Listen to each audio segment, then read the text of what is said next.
Hi everyone, welcome back. I'm really excited to do this video for you today. I've really given this a lot of thought. I've written everything down in my Hufflepuff book, and I just feel as though this is an issue that's close to my heart. I've struggled with it for such a long time. I've tried so many different things, and I've just got so many helpful tips and tricks to share with you. As a disclaimer, I just want to get it straight out there. It will be in the description box, but I just feel for this sort of video, I really just need to make it absolutely crystal clear. I'm not a medical person. I don't have any qualifications or training as a doctor, as a nurse, a dermatologist, a makeup artist, nothing. I'm just a regular person, like you. If you're not any of those things, you could be. I'm a regular person who has had this issue, and I've had issues similar to it before. I've had dermatitis that I had to work out on my own because a doctor wasn't able to solve that problem for me, or several doctors weren't. And this is an issue, watery eyes, that I can have contended with. And for me as well, for whatever reason, my watery eye was only on one eye. So this eye never waters, and it's always in the corner on this eye, and it just ruins any makeup look. It just makes every makeup look within minutes just look like you haven't bothered, or you're one-sided if one side still looks nice. And there's just so many different things with watery eyes that you can't do. You know, you don't go too smoky and dark because it's just going to run down your face, and it's just inconvenient, and it just puts you off. You know, you go to do your makeup. If you go to do your makeup and you think to yourself, why bother, or I'm just scared of putting anything on my eyes in case it waters, or you're just so frustrated because nothing's working to change the watery eyes, then this is the video for you.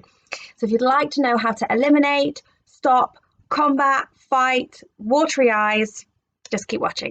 Okay, so I have tried to put the information in a logical format, but I've noticed that some of the tips and tricks are connected to others in a certain way and some aren't. So I'll just go through the list as I've got them here, and hopefully you'll find it easier to follow along. You might want to get like a pen and a piece of paper, or a cup of tea or whatever, because this is going to be a lot of information. So what I would say that I've recently realised is that even if you have dry eyes, if your eyes are watery, you may find that creams are just too heavy, eye creams for the eye. So in which case you might want to switch to a gel. The Body Shop do a nice inexpensive gel, the Elderflower Unperfumed Eye Gel. So that one's quite a nice one if you're on a budget, or if you do have a little bit more money to spend. Then the best product I've ever tried for moisturising my eye area is Clinique Moisture Eye 96-hour Hydro Filler Concentrate. And it's a fairly newer product. This video is not sponsored in any way. This is absolutely fantastic, and the pump action just means that it's completely sanitary. So do try, if you can, to opt for a pump for anything that you're putting on your eyes, because really, you've got contamination from your fingers, and that you're going to have to be careful about that. So if you get anything that's like a pump, that's much better, and you can just pump a tiny little amount, because you don't want to put too much product on your eyes. I can actually take that product right up to my lash lines, and it'd be perfectly fine there in regards to irritation. But you just don't want to, you want to keep anything on your eyes as light as possible when it comes to putting like creams and gels and that sort of thing on your eyes. Powders we'll talk about in a minute, but we're talking about wet products, let's say. You want to just be really careful and to not apply too much. Now, for years I've heard people say, oh, just put it around your orbital bone and you never put it near your eye or migrate to your eye. That's not for me. I want to be hydrated right up to my lash line, and I find this product can and will do that and doesn't interfere with watery eyes. Now, if you get a product where they're saying, right, it's for the face, but you can take it up to your eyes, it's no bother, like the Clinique Moisture Surge for face, be careful with those. Personally, I would never use anything on my eye that was for the face. If it's not specifically for the eye, I wouldn't put it on my eye.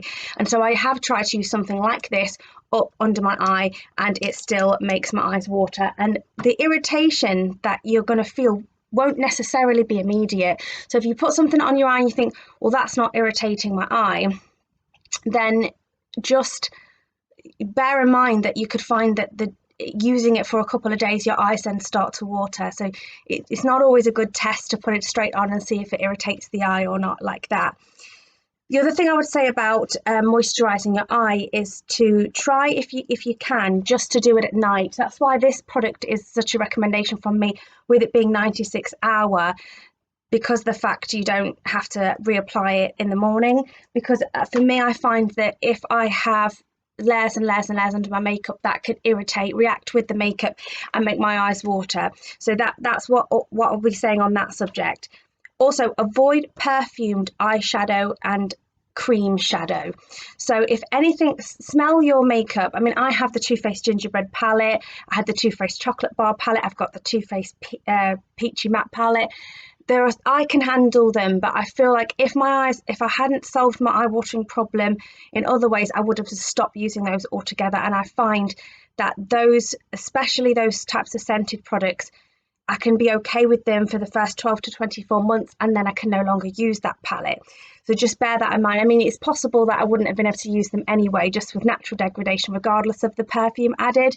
But I do find that palettes, eyeshadow products, and eyeshadows that are either scented or marketed as a vegan formula, they do tend to degrade quicker. That's just what I've noticed. So I hope that's not offending anyone who's a vegan, but if you've got watery and sensitive eyes, not that you have to avoid vegan or scented products, but I would avoid scented products, but if you're going for vegan, that's fine, but just pay attention to the shelf life, because whereas you might get 3-4 years out of a non-vegan formula, if that vegan formula says to chuck it away after 12 months, chuck it away after 12 months. And with cream shadow, you might find, just like an eye cream that we've just talked about, that it's actually too heavy for the eye. So if you do have watery eyes, you might want to be careful with cream shadow, but it's trial and error in that regard, because I'm going to talk about eyeshadow formulas next, and you'll see what I mean. But if you find that when you're using a cream eyeshadow for a while that your eyes are watering, it may just be the emollients or the oils or whatever in them are just too heavy for your eye area. And so if we get into formulas then of eyeshadows, what you need to do is make a note of the type of colour family that you're using when your eye watering is particularly bad. So a lot of people can be allergic to the type of pigment that will make a red or purple based or colour familied eyeshadow. You're unlikely really to find it in others, but it could be. So, but make a note of the type of colour family. And it might be that you have to switch that type of eyeshadow look out if that's irritating you. Also, if you're using mattes and you're getting on with them, but you apply shimmer and your eyes are watering, it won't necessarily be immediate. As I say, it's something that you do have to wear the same sort of thing for a couple of days to really test if your eye reacts well to it. And you only test something works or not when your eyes have calmed down and they're not watering. And if that never happens, they're always watering, then follow the other steps, and I think you'll find that you'll see a definite dramatic improvement. So if you're applying like a shimmer, you'll notice that shimmers can often be really sort of like creamy. Sometimes if there's fallout, there can be like glittery particles. They might be irritating your eye. Or if it's a creamy formula, that might be oil and silicones in the cream shadow, in the shimmer shadow, shimmer finish and satin finish, that's irritating your eyes. Consequently as well, if you're just using all mattes, if you're using mattes and you look at the ingredient list and it's high in talc, it could be talc that is irritating you. So you don't have to be a scientist. You don't have to sit down and say, let's analyze every ingredient in these eyeshadows. And you don't have to spend all this money going to eyeshadows that are particularly exclusively for those with sensitive eyes. Just try and pay attention to the colour family. And if it is a reaction to the colour, it's most likely usually going to be that red or purple pigment. And then you've got the finishes. So it might be that you're just suited to matte and not the shimmers, and it might be that a particular brand you don't get on with. So do note the brand down as well. I tried for years to make a particular brand work. I won't mention which one it is because it's not fair, and I really loved their stuff, and then over time I just realized that my eyes just couldn't get on with them. I switched to other brands and didn't have a problem with them. So just bear that in mind as well. So in general, you want to be aware of the age of your eye products. So I'm talking about mascaras and eyeliners and eyeshadows. Personally, I find with pencil eyeliners, it's not so much a big deal, but definitely with eyeshadows, you have to smell them and know your palette. So if you smell a palette and then 12 months later it smells differently, you know it's gone bad. So it's not necessarily that it smells bad, although sometimes it can smell bad and it's obvious. It's got to be a case of you smell it and it's just different. And if the smell has changed, then get rid of it. If you do want to really, if you can afford to, if you're not like a huge makeup collector and your heart's not going to break, do try and just follow the use by dates if you can. I know that's an obvious thing, but if you're not that way inclined, then just use your sense of smell, have a look at them, take pictures if you need to, and make sure that the eyeshadow is performing and smelling and looking and the same way as it did before, and then you'll be fine. For mascara, you should always use a mascara wet product that goes back into the tube for 3 months and then ditch it. So, you know, if you don't have to spend a fortune on your mascaras. You know, the mascara I use costs £3.30 something. It's Essence Lash Princess, so it's no bother to me to throw every 3 months. If you do use an expensive mascara, I'm sorry, it's not something you can compromise on. Don't risk it. Don't use mascara for more than 3 months. Once the tube is opened, open one mascara at a time. And that will reduce the wastage if you're concerned about that. But once that mascara has been opened and the wand has come out of that tube, you need to make sure you've logged the date and that you don't use it for any longer than 3 months. Now I'm going to talk to you a little bit about mascara and eyeliner application. Now you may find, or you most likely will find with watery eye problems, that you can't use liquid liner because as soon as it touches your lash line, your eyes are just going to stream. If that's the case, you are going to need to accept that and either not wear an eyeliner or use eyeshadow or a pencil, kohl pencil, to create that eyeliner effect. So if you love a wing and gel as well, if you love a wing, try gel liner and see if that's helpful. But you will find that the liquid liners, if you've got watery eyes, you're going to really struggle with them because the type of chemicals they're having to make that liner set down, you may, and it's right next to your eye and probably in your eye, then you are going to struggle with that. So you might have to do away with that altogether. But for application, what I found really, really helpful, if you have one eye that waters more than the other, you'll notice your eyes are never the same shape. This eye is more squat and this one's more rounded than this eye, and that's one of the reasons why I tend to cock my head for thumbnails. I'm just being honest and straight with you because I feel like it will be helpful to know that your eyes are different. Most people's face is not exactly symmetrical, and that so your eye shape might be contributing towards why one eye is watering and one is not.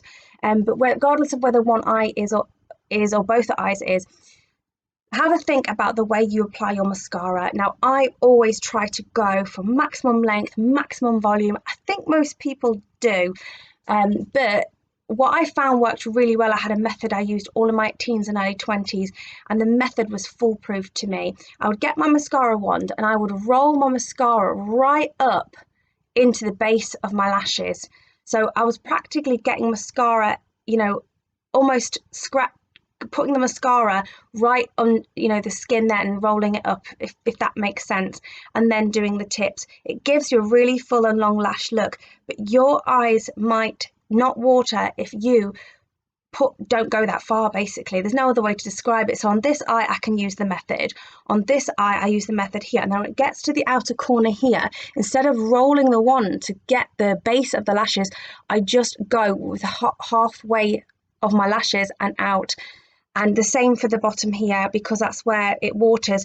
Instead of going right to the base with the mascara, I tend to go as close as I can without causing it to water, which is usually about 2/3 to 3/4 of the way towards my lash line.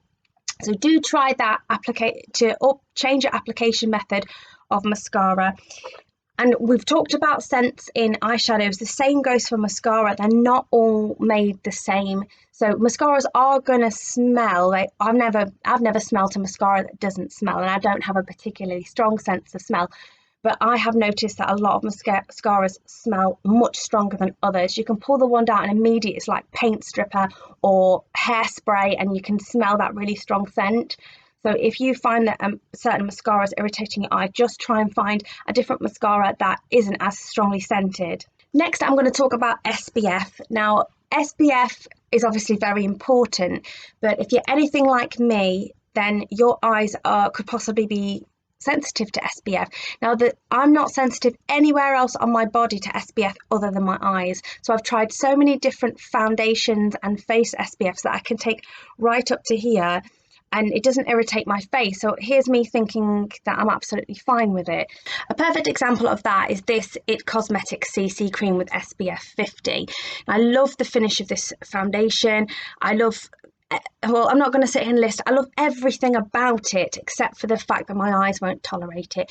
And I use it right up to here and don't take it onto my eye area. And I even use two separate sponges, one for the face, and so that this product doesn't contaminate my eyes, I could get my tiny little concealer beauty blender and just use it on my concealer around my eyes to stop any of this going anywhere near my eyes. And yet still, when I use this on my face, my eyes water, and it's almost as if there are fumes coming from the SPF that, you know, go or it migrates somehow. So I feel like if you do have watery eyes, just be very careful about using foundations and face creams with SPF.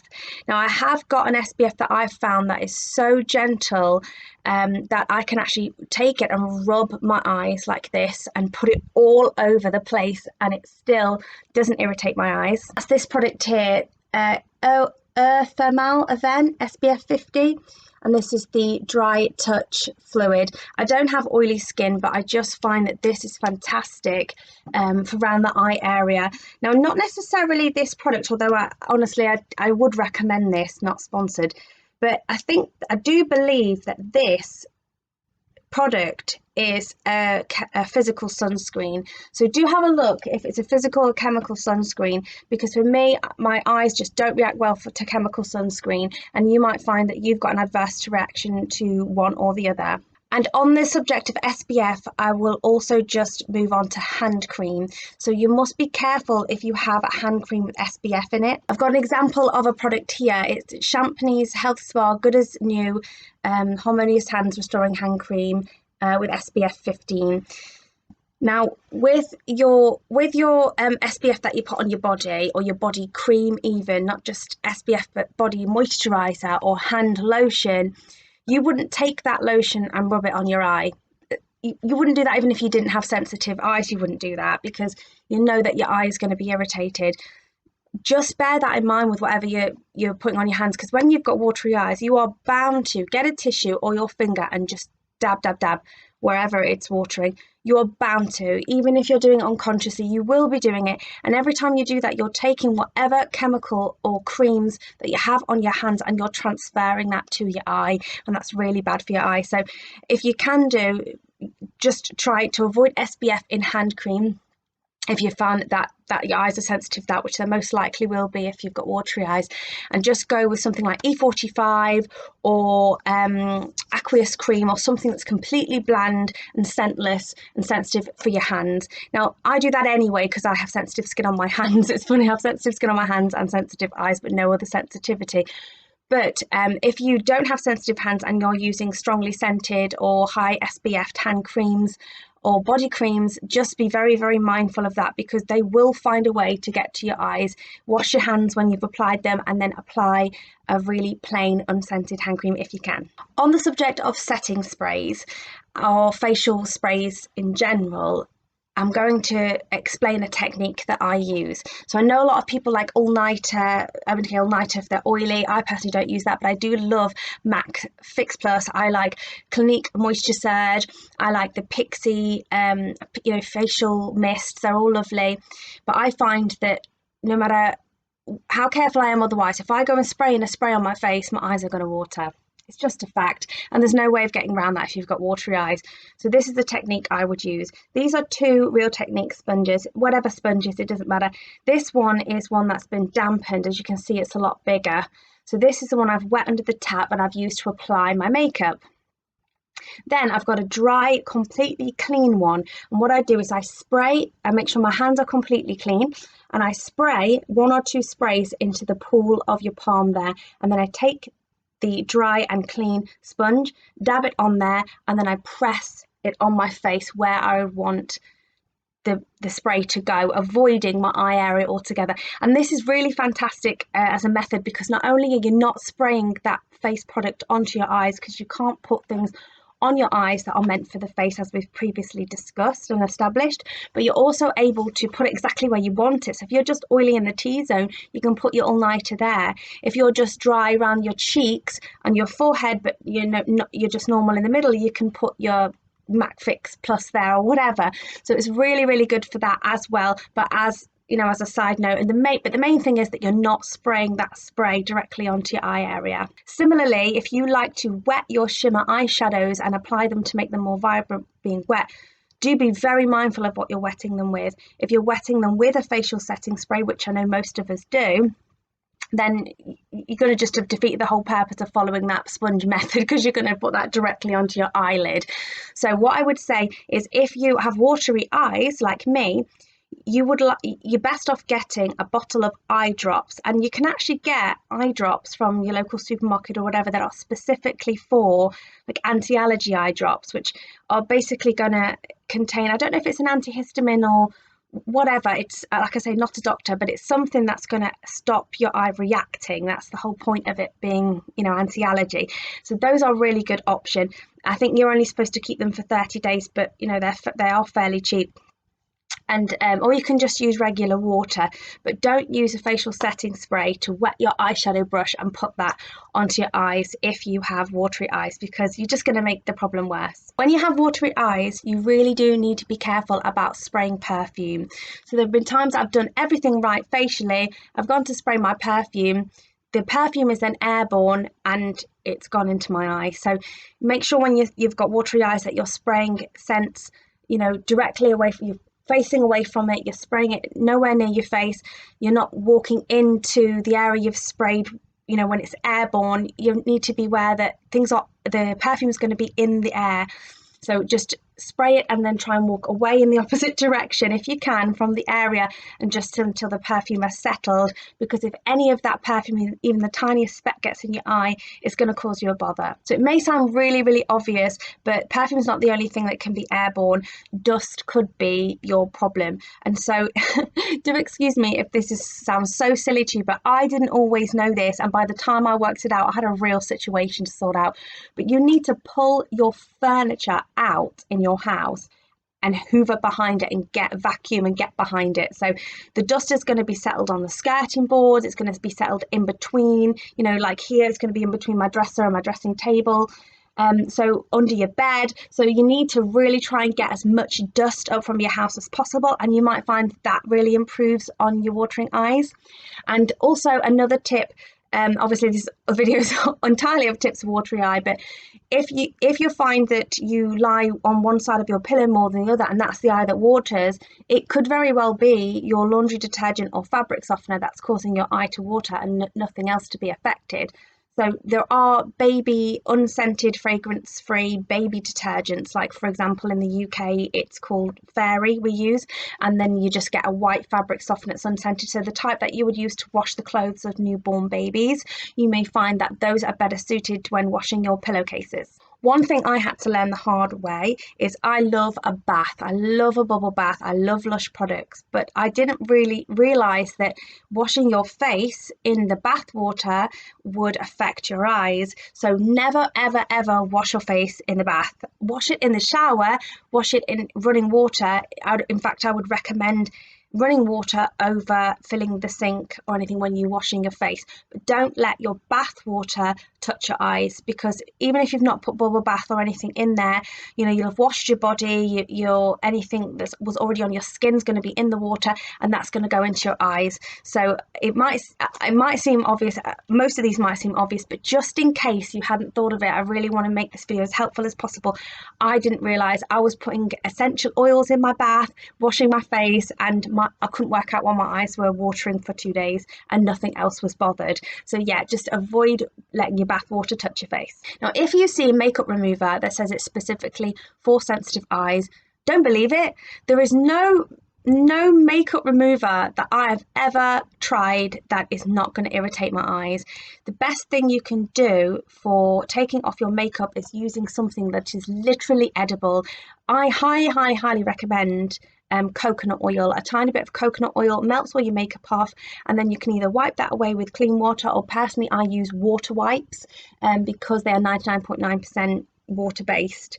But it's just, I've got a video that I made on this. I will link it in the description box. It's a video on removing your makeup with coconut oil and baby wipes, but I now use water wipes.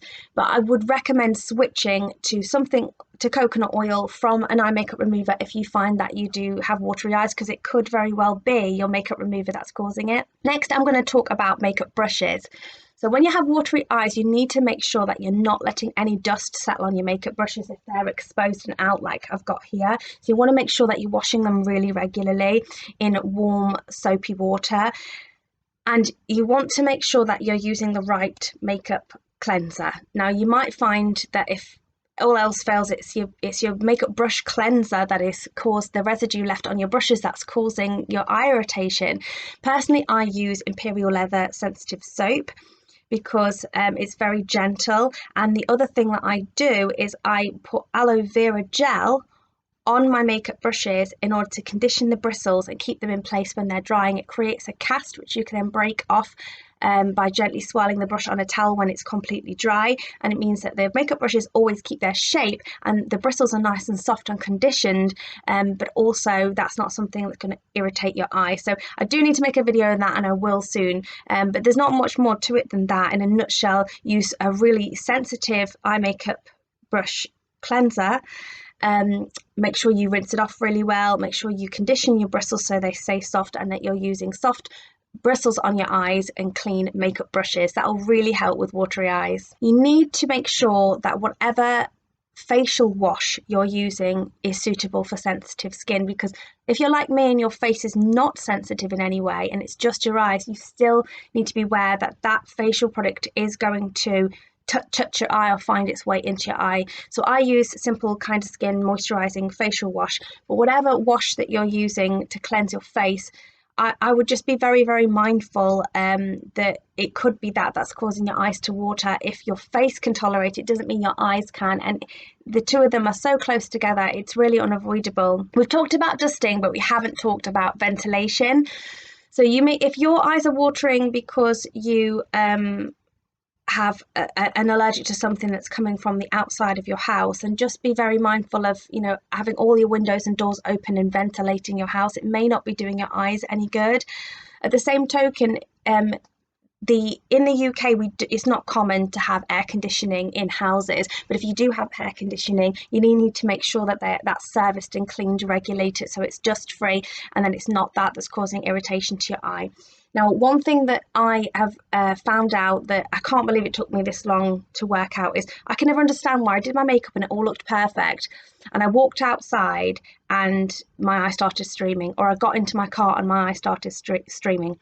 If you're living in an environment where the wind is up, it's a windy environment like it is in the northeast of England, your eyes might not be reacting well to that wind. Even if it's not blowing any particles into your eye just might not like the wind. So in which case, I find that wearing sunshades, wearing glasses when I go out of the house, really helpful. I find it good for the wind in the winter, but then in the summer, I find it helpful because I find that even when I've got SPF on, I find that my eyes are very sensitive to the sun. So not in like a squinty, I don't like the light sort of way. It's just that when I go outside in the summertime, sometimes my makeup feels absolutely fine. I've done everything right. The sun hits my eye and it starts to want water. So I find that glasses are great to keep the wind and the sun out of your eye. And when you get into your car, if you do drive, you may not have realised this, but you'll have a function to defog your windscreen or air conditioning in your car, and it will shoot the air out of the fan onto you and clear your windscreen. That as soon as that air blows into your eye, you're going to have a similar problem. It's going to be full of dust and germs. So you need to get your car serviced to get all of the filter and the air conditioning and all of that cleaned.